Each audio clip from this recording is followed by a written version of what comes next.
Bismillahirrahmanirrahim. Assalamualaikum warahmatullahi wabarakatuh. Salam sejahtera buat kita semua, shalom. Teman-teman media yang saya hormati, hari ini saya kedatangan Kepala BPKP, Pak Ate, di mana BPKP akan menyampaikan hasil perhitungan kerugian negara atas BTS Poci.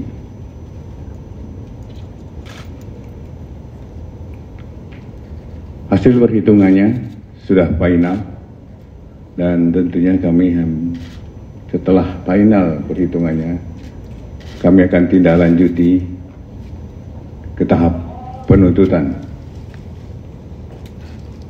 Mengenai jumlahnya, nanti Pak Kepala BPKP akan menyampaikan berapa temuannya dari proyek berapa.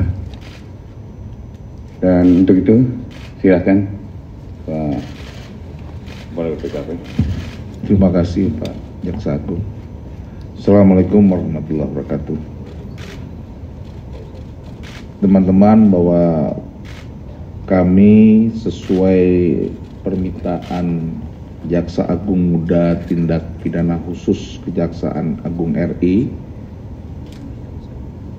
tahun 2022 yang lalu, tanggal 31 Oktober, telah diminta bantuannya untuk melakukan penghitungan kerugian keuangan negara dan bantuan keterangan ahli pada kasus dugaan tindak pidana korupsi penyediaan infrastruktur Base Transceiver Station atau BTS 4G dan infrastruktur pendukung pada paket 1, 2, 3, 4, dan 5 Badan Aksesibilitas Telekomunikasi dan Informasi atau BAKTI Kementerian Komunikasi dan Informatika tahun 2020 dan 2022. Setelah berdasarkan surat permintaan itu, kami meminta expose dari penyidik tentang hasil penyidikan yang sudah dilakukan, dan berdasarkan itu kami melakukan penelitian dan menerbitkan surat tugas audit perhitungan kerugian keuangan negara. Dalam proses menghitung kerugian keuangan negara, BPKP melakukan prosedur audit, ini antaranya melakukan analisis dan evaluasi atas data dan dokumen, melakukan klarifikasi kepada para pihak terkait, dan juga melakukan observasi fisik bersama tim ahli BRIN dan penyidik ke beberapa lokasi. Selain itu juga mempelajari dan menggunakan pendapat ahli pengadaan barang dan jasa LKPP, ahli lingkungan dari IPB, dan ahli keuangan negara. Berdasarkan semua yang kami lakukan dan berdasarkan bukti yang kami peroleh, kami telah menyampaikan kepada Pak Jaksa Agung, kami menyimpulkan terdapat kerugian keuangan negara sebesar 8 triliun 32 miliar 84 juta 133 795. Kerugian keuangan negara tersebut terdiri dari 3 hal: biaya untuk kegiatan penyusunan kajian pendukung, markup harga, dan pembayaran BTS yang belum terbangun. Demikian yang bisa saya sampaikan Pak Jaksa Agung. Saya kembalikan kepada Pak Jaksa Agung. Terima kasih. Baik Pak Ketua Kepala BPKP. Teman-teman, seperti teman-teman ketahui bahwa kami telah menetapkan 5 tersangka atas kasus BTS ini. Yang pertama adalah AAL, kemudian GMS, GS, MA, dan IH.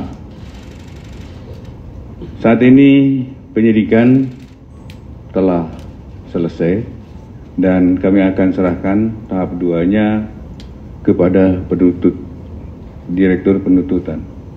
Dan selanjutnya akan segera kami limpahkan ke pengadilan. Itu informasi yang pertama, teman-teman. Kemudian ada beberapa hal nanti juga akan disampaikan oleh Pak Jampisus, kemudian teman-teman di Dirdik. Kami juga telah selesai melakukan masuk ke tahap penyidikan khusus. Ada 6 tersangka perkara PT Graha Telkom Sigma periode 2017-2018. Kemudian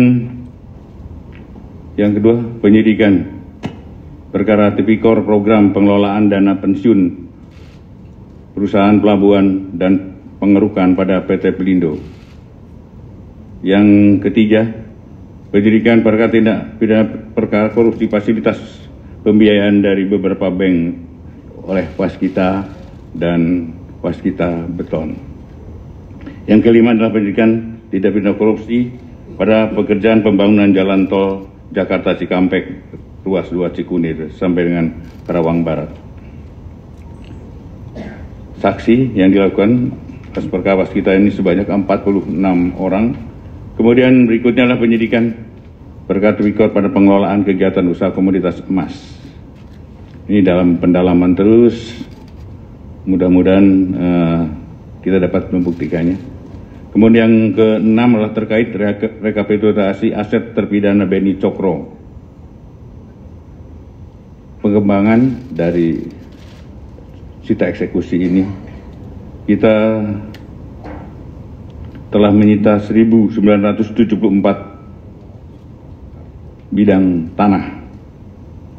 Saya kira itu yang dapat kami sampaikan. Nanti silakan Jampisus ya akan menyampaikan, dan setelah itu ada masih nanti Dirdik sama Kapuspen yang akan menyampaikan lebih lengkapnya.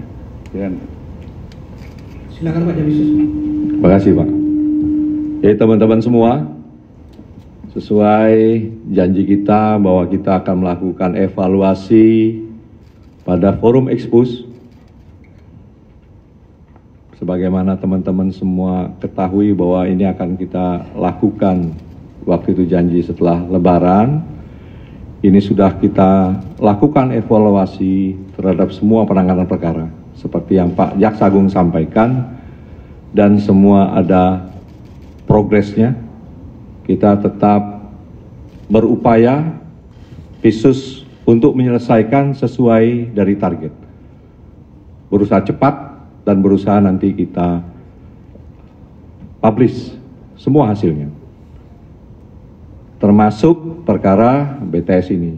Ini sudah selesai dan tadi sudah disampaikan kerugian cukup besar, 8T lebih. Nanti akan lebih terbuka di persidangan tentunya. Di sana akan terbuka masing-masing peran para terdakwa, kemudian siapa saja yang terlibat di situ. Jadi sesuai tadi yang Pak Jaksa Agung sampaikan, setelah ini nanti ada agenda. Nanti akan hadir Direktur Penyidikan dan Kapuspen.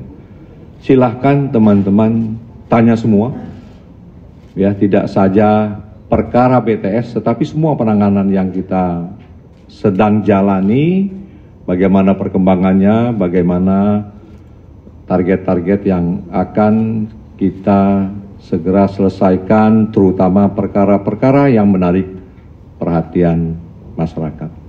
Demikian dari saya. Terima kasih. Saya kira itu ya.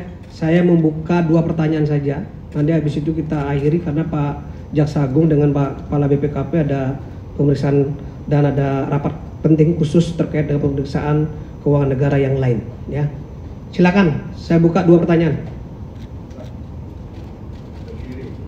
Kiri. Nama dari mana? Assalamualaikum warahmatullahi wabarakatuh. Terima kasih Pak. Saya Alan dari Fajar Indonesia Network, bin.co.id. Pertanyaannya satu terkait BTS Pak. Kan sampai sekarang sudah ditutup ya, sudah selesai. Tapi menariknya Pak, sampai saat ini apakah ada keterkaitan kuasa pengguna anggaran ya, Pak Menteri di sini dalam perkara ini, karena melihat kerugian negaranya kan sangat luar biasa besar ya Pak, 8 triliun. Ada juga informasi yang menyebutkan bahwa per proyek itu ada permintaan 500 juta untuk Pak Menteri sebagai dana staf untuk staf-stafnya. Nah ini seperti apa Pak? Apa nanti misalkan muncul di pengadilan menjadi fakta persidangan, apakah akan ditindaklanjuti atau seperti apa? Terima kasih Pak. Lagi Ya, satu silakan. pertanyaan lagi. Ya, silakan. Dari CNN. Ya, saya Taufik dari cnnindonesia.com mau menyambung pertanyaan sebelumnya. Ada 2 pertanyaan. Yang pertama itu kan tadi Pak Jaksa Agung dan Kepala BPKP bilang bahwa hasil kerugiannya sudah bersifat final dan dari penyidikannya juga sudah diputus. Apakah berarti tidak ada kemungkinan akan ada penambahan tersangka baru dalam kasus Toktikominfo ini? Itu yang pertama. Yang kedua, 2 bulan yang lalu Pak Dirdik Jampitsus sempat berkata akan segera melakukan gelar eksplosif untuk penentuan status terhadap Menkominfo dan adiknya dalam kasus Toktikominfo. Nah, apakah gelar perkara itu sudah dilakukan dan kalau sudah, apa hasilnya terhadap 2 orang Menkominfo dan adiknya itu? Saya kira cukup ya. Bapak silakan Bapak. Baik. Pertanyaan sama sebenarnya. Hampir mirip Pak. Yang pasti kalau nanti faktanya terbukti dan ada menyangkut ke beliau, kita tidak akan mendiamkan ini.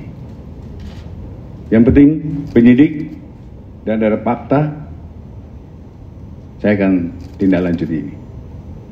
Kemudian yang kedua. Yang kedua, apakah ini merupakan hasil daripada ekspos Pak? Ya. Yang sudah janjikan.